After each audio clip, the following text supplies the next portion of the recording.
Hampir semua orang pengen punya usaha kecil-kecilan sendiri, tapi nggak semua orang tahu gimana cara memulai dan berani untuk memulai. Hai, saya Gega dan ini adalah video vlog pertamaku sebagai seorang pemilik usaha kecil-kecilan. Ya, hari ini hari Minggu, tanggal 1 Oktober ya. Sebenarnya minggu itu libur, cuma karena ada pesanan yang harus saya kirim, karena kemarin saya udah janji mau kirim ya. Jadi ini saya mau proses pesanannya, sambil saya mau kasih lihat teman-teman gimana cara saya ngeproses pesanan masuk sampai saya kirim pesanannya.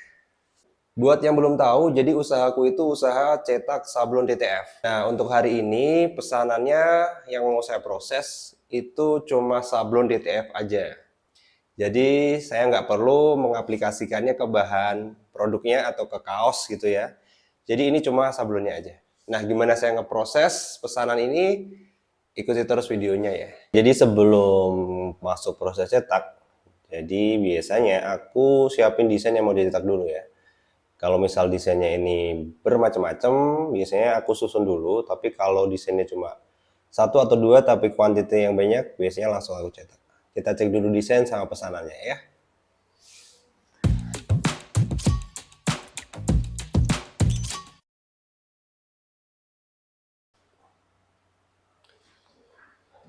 Nah, jadi kalau desainnya udah siap, selanjutnya aku harus nyiapin printer DTF-nya. Ada beberapa hal yang harus di maintenance.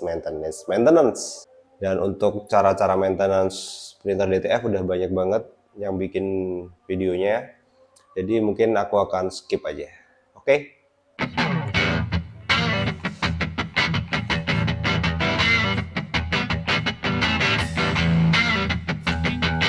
Biasa, sebelum kita cetak kita harus kocok-kocok tabung tinta ini biar tidak ada endapan.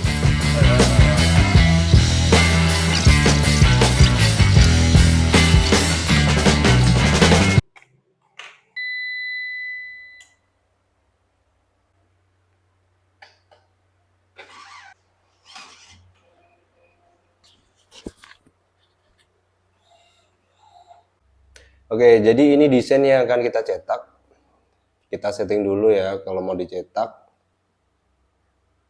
Terus ini ukurannya 48 cm dan dicetaknya 2 kali ya. Cetak 2 kali, jadi kira-kira panjangnya 1 meter. Terus nanti ada lagi yang desain ini. Ini dicetaknya 4 kali. Oke, 4 kali. Yang ini desainnya 30, jadi sekitar nanti total 2 meteran lah ya.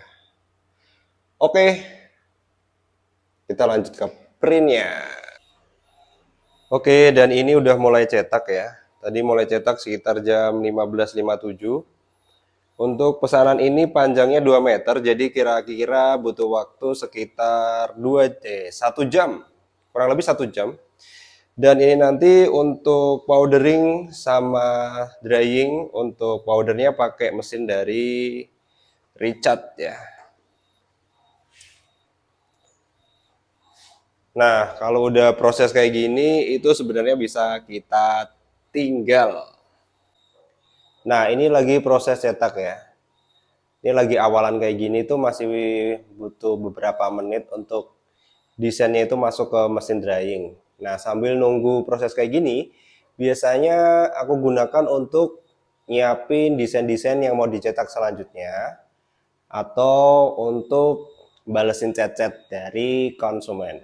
Nah, karena ini hari Minggu, jadi sambil nunggu dia selesai, kita bisa sambil nyiapin packingannya. Kalau untuk packing, aku biasanya pakai selongsong kayak gini supaya lebih aman ya dalam pengiriman. Selongsong kayak gini bisa kamu dapetin di marketplace, harganya sekitar 2.000 sampai 3.000.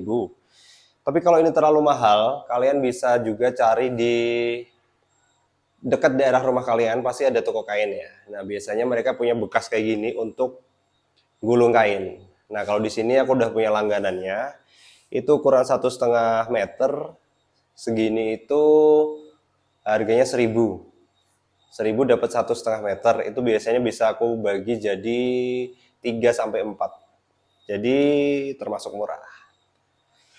Dan untuk tutup bisa kalian pakai kardus, kalian bikin lingkaran untuk tutup. Ini udah paling paling simple dan paling aman sih menurutku ya. Mungkin kalau kalian punya cara yang lebih murah dan simpel lagi, boleh di komen. Oke. Ini udah jam 5 dan ini untuk proses lembar terakhir ya.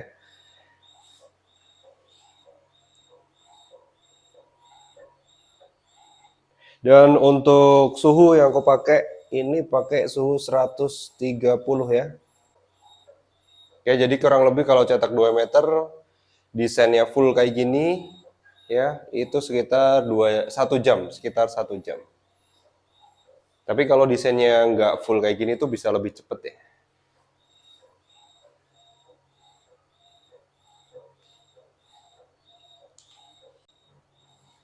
Nah, ini buat kamu yang pengen mau memulai usaha untuk bikin kaos custom atau topi custom dan lain-lain pakai sablon DTF, tapi masih ragu untuk beli printer DTF-nya, kamu bisa follow IG ku ya. Nanti aku bisa bantuin kamu untuk produksi sablon DTF-nya.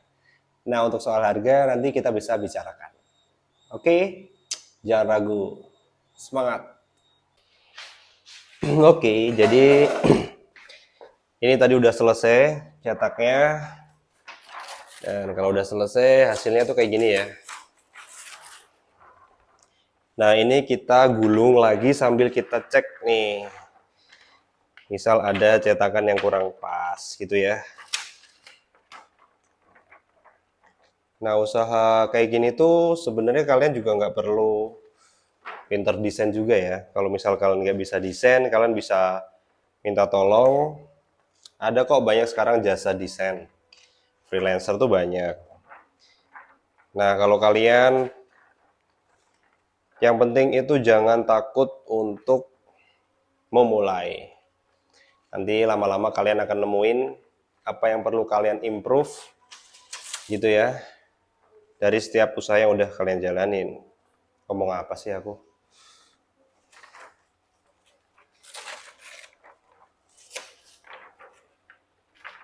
Oke, jadi orderan kayak gini tuh banyak banget.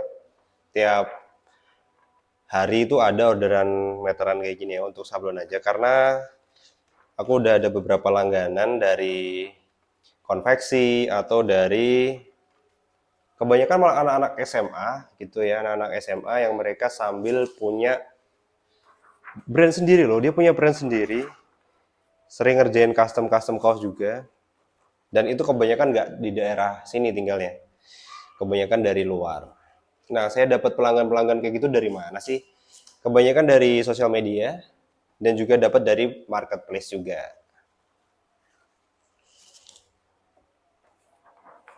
Nah, ini kan kayak gini kan orderan-orderan untuk mereka pasang lagi ya. Pasang lagi di kaos. Kalau dilihat dari jumlahnya ini tadi, ini desain kedua warna hitam. Yang pertama itu ada desain warna putih, itu jumlahnya kemarin 18 piece. Yang warna hitam ini tadi jumlahnya sekitar 12 piece. Banyak kan? Nah, modalnya untuk bikin sablon itu nggak mahal. Kalian bisa tekan biaya di pembuatan atau kalian cari bahan kaos yang terjangkau. Oke, nanti kapan-kapan kita bahas soal ongkos produksi ya untuk mau usaha kaos custom.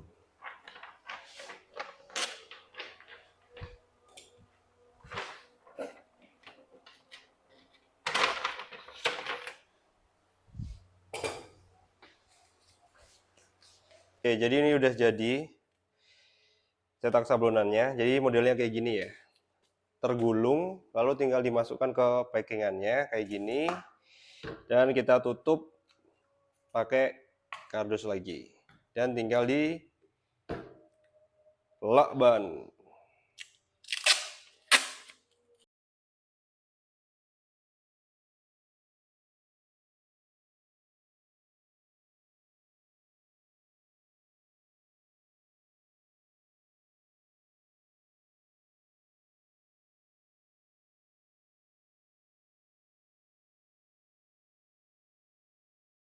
Jadi guys, nah itu tadi adalah aktivitasku menerima pesanan masuk sampai pesanan itu siap dikirim. Prosesnya gampang, nggak ribet. Jadi kalau kamu mau bikin usaha kayak sablon DTF kayak gini, kamu nggak perlu juga jago-jago desain. Kamu cukup terima jasa cetak aja itu juga nggak masalah.